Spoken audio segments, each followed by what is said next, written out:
Hello बच्चों, मेरा नाम है रवि और आप देख रहे हैं एड्यू धनबाद।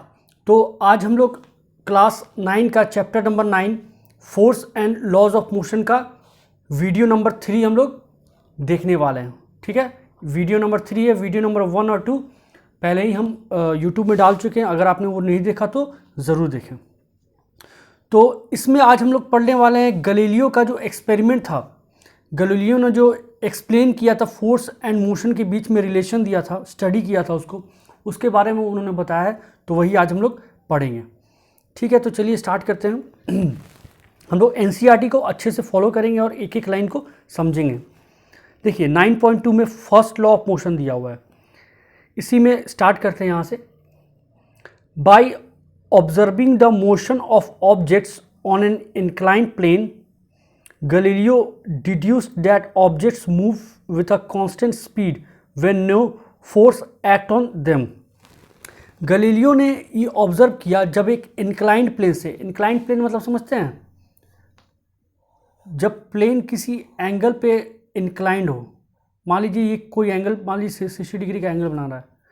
इस इंक्लाइंड प्लेन से गैलीलियो जब ऑब्जर्व किए कि किसी ऑब्जेक्ट को ये थ्रो करते हैं ना, रिलीज़ करते हैं या छोड़ते हैं, तो देखिए कि ये ऑब्जेक्ट कांस्टेंट स्पीड से मूव कर रहा है जब इस पर किसी तरह का कोई फोर्स नहीं लग रहा है। मतलब ये ऑब्जेक्ट कांस्टेंट स्पीड से मूव कर रहा है जब इस पर कोई भी एक्सटर्नल फोर्स नहीं लग रहा है।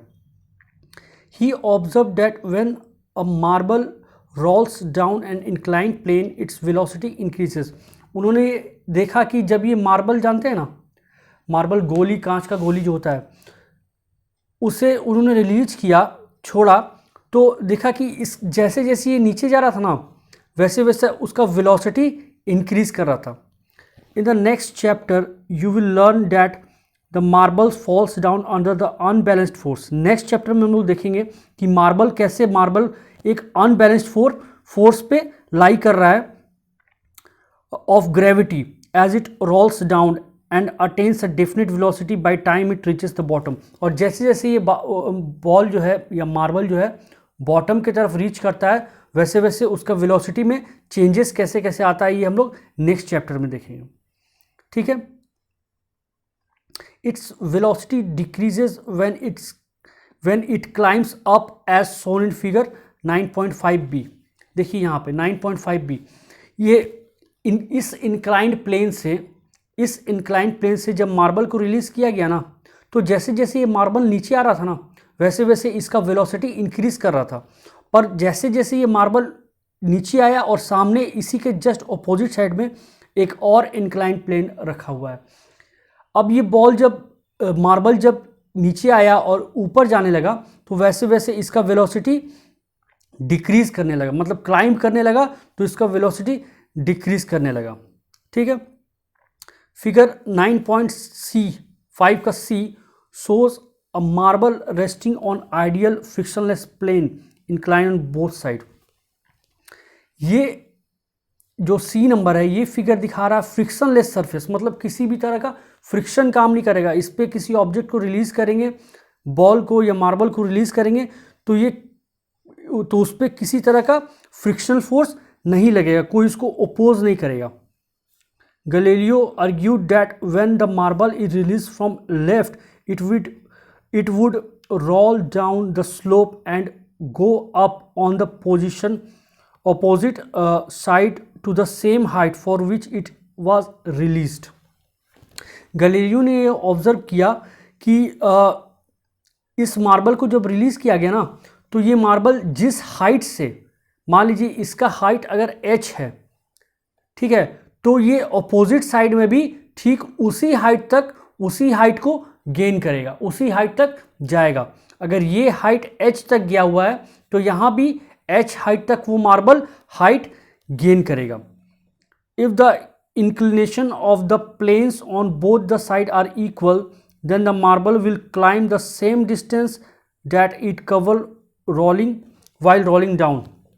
अगर दोनों का हाइट अगर सेम हो जाएगा, तो वो उतना ही टाइम लगाएगा जितना यहाँ से यहाँ आने में लगाया, जितना टाइम, उतना ही टाइम ये मार्बल ये ग्राउंड से ऊपर यहाँ तक आने में लगाएगा। ठीक है, if the angle of the inclination of right side plane were gradually decreased, अगर राइट साइड का एंगल अगर धीरे धीरे डिक्रीज करते जा रहे हैं हम लोग, अगर डिक्रीज कर, जैसे ये क्या है, जितना इंक्लाइन रहेगा ना उतना ज़्यादा वो स्ट्रेट रहेगा। ऐसे अगर रहता ना ये जो लाइन है, ये अगर और ऐसे रहता ना तो ये और ज़्यादा इंक्लाइन रहता। तो जैसे जैसे ये नीचे झुकता जाएगा ना वैसे वैसे इंक्लिनेशन इसका कम होते जाएगा। Then the marble would travel further distance till it reaches the original height. Galileo ने ये बताया या ऑब्जर्व किया कि भले आप इसका डिस्टेंस बढ़ाते जाएं, एंगल ऑफ इंक्लिनेशन बढ़ाते जाएं, लेकिन ये जो मार्बल है ये जिस हाइट से रिलीज किया गया था उसी हाइट को यहाँ पे रीच करेगा, उसी हाइट को यहाँ पे रीच करेगा। If the right side plane were ultimately made horizontal, that is the slope is reduced to zero, the marble would continue to travel forever trying to reach the same height that it was released from। अगर देखिए यहाँ पे समझते हैं, अगर ये height h से इस मार्बल को रिलीज किया गया और अगर सामने वाले जो है इंक्लिनेशन जो है इसका अगर हम रिड्यूस करते जाएंगे एंगल को, ठीक है, तो ये सेम हाइट को, अगर ये हाइट h है तो ऐसा नहीं है कि यहाँ से मार्बल आएगा और यहीं से वापस लौट जाएगा, नहीं, ये सेम हाइट में सेम हाइट को रीच करेगा चाहे वो कितना भी एंगल आप चेंज कर लें। और अगर इसको अगर ज़ीरो एंगल पे ले आए, मतलब एकदम स्ट्रेट हो जाए, ये बाद में ये जो लाइन है यहाँ आ जाए इस लाइन पे, तो गैलीलियो ने ये एक्सप्लेन किया कि ये बॉल जब तक इस हाइट को नहीं अटेंड करता ये फॉरएवर इस पाथ पे चलता ही जाएगा, चलता ही जाएगा। ठीक है, ऐसा कुछ गैलीलियो ने बताया। अब आगे बढ़ते हैं। The marble would continue to travel forever, यहाँ तक हो चुका था। The unbalanced forces on the marble,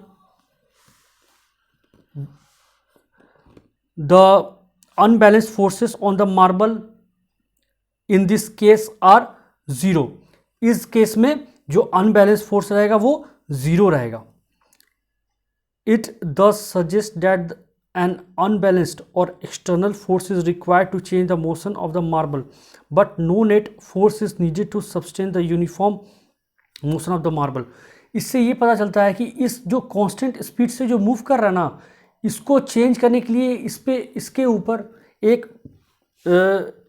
ऊपर एक आपको एक्सटर्नल फोर्स लगाना होगा, तब इसका कांस्टेंट स्पीड जो है वो चेंज होगा। ठीक है, या यूनिफॉर्म स्पीड से जो ये मूव कर रहा है वो चेंज होगा। In practical situation it is difficult to achieve a zero unbalanced force.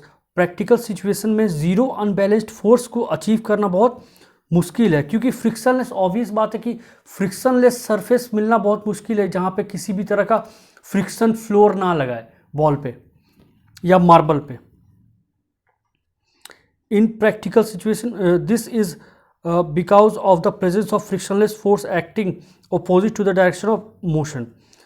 दस in practice the marble stops after travelling some distance. इसीलिए प्रैक्टिस जब करते हैं हम लोग तो मार्बल जो है इसको जब रिलीज करते हैं तो कुछ डिस्टेंस कवर करता है, उसके बाद जाके वो रुक जाता है, क्योंकि सरफेस पूरा फ्रिक्शनलेस नहीं है।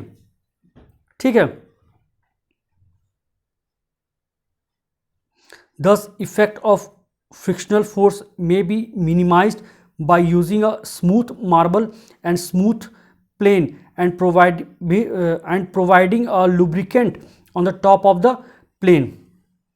इसीलिए अगर हम लोग प्रैक्टिकल लाइफ में अगर फ्रिक्शनलेस सरफेस चाहते हैं तो हम लोग को क्या करना होगा, मिनिमाइज़ करना होगा। जो मार्बल हम लोग यूज़ कर रहे हैं वो मार्बल पूरा स्मूथ रहना चाहिए, और जो प्लेन हम लोग जिस प्लेन में ये मार्बल रोल डाउन करेगा वो प्लेन भी स्मूथ रहना चाहिए। और प्लेन के ऊपर लुब्रिकेंट का यूज़ किया जाना चाहिए, जैसे इस मार्बल को क्या कर सकते हैं, स्मूथ कर सकते हैं, तब ये जो सरफेस होगा वो फ्रिक्शनलेस हो जाएगा।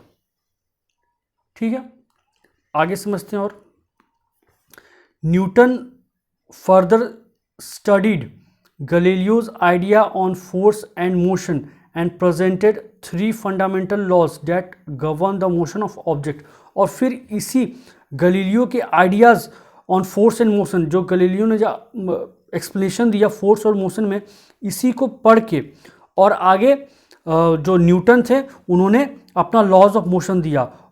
These 3 laws are known as Newton's law of motion, और इसी को फिर तीनों लॉ को न्यूटन्स लॉ ऑफ मोशन का नाम दिया गया। आई होप कि आपको गैलीलियो वाला जो कंसेप्ट है वो समझ में आ गया होगा। एक बार और समझा देते हैं। गैलीलियो ने ये एक्सप्लेन किया कि अगर मान लीजिए कोई भी 2 इंक्लाइन प्लेन है, ठीक है ना, दोनों का हाइट है h, और किसी मार्बल को यहाँ से अगर हम लोग रिलीज कर रहे हैं ना, और अगर ये फ्रिक्शनलेस सरफेस है, क्या है, फ्रिक्शनलेस सरफेस है, तो ये मार्बल यहाँ से चलेगा और नीचे आते आते इसका वेलोसिटी बढ़ जाएगा, ठीक है, और फिर ऊपर जाएगा और सेम हाइट को अटेंड करेगा। अगर ये हाइट h था तो यहाँ भी h हाइट को अटेंड करेगा। ठीक है, ये पहले ऑब्जर्व किया और फिर उन्होंने बताया कि अगर इस हाइट से अगर हम लोग रिलीज कर रहे हैं तो जैसे जैसे अगर ये एंगल ऑफ इंक्लिनेशन, मान लीजिए पहले ये भी 60 डिग्री था, ये भी 60 डिग्री था, अगर ये इंक्लिनेशन को हम लोग कम करते जा रहे हैं, मान लीजिए 30 डिग्री किए, फिर 20, ठीक है ना, तो ये जो बॉल है ना, वो ये जो मार्बल है वो सेम हाइट h तक जाएगा, चाहे एंगल आप कोई भी रखिए। ठीक है, मान लीजिए ये 30 डिग्री हुआ, फिर ये 20 डिग्री हुआ, एंगल कोई भी रखिए, ये मार्बल जो है वो सेम हाइट को अटेंड करेगा, मतलब यहाँ से आएगा और यहाँ से होते हुए सेम हाइट को अटेंड करेगा। और अगर ये जो इंक्लिनेशन है वो 0 डिग्री पे आ गया, मतलब ये लाइन यहाँ आ गया, और ये अगर ये जो सरफेस है फ्रिक्शनलेस है, तो अगर ये सरफेस अगर फ्रिक्शनलेस है तो ये जो मार्बल है वो इनफाइनाइट टाइम्स के लिए, मतलब फॉर इनफाइनाइट टाइम्स के लिए ये चलता ही जाएगा, मतलब ये रुकेगा नहीं कभी, फॉर एवर ये चलता ही जाएगा अगर ये सरफेस फ्रिक्शनलेस है तो। लेकिन प्रैक्टिकली फ्रिक्शनलेस सरफेस पॉसिबल नहीं है, इसीलिए ये पॉसिबल भी नहीं है कि कोई बॉल को अगर हम लोग किसी हाइट से रिलीज़ करें तो वो चलता ही जाए, चलता ही जाए, अगर कोई फोर्स ना लगे उस पर तो। ठीक है, आई होप आपको ये वीडियो अच्छा लगा हो। वीडियो अच्छा लगा हो तो वीडियो को लाइक करें, चैनल को सब्सक्राइब करें। Thank you.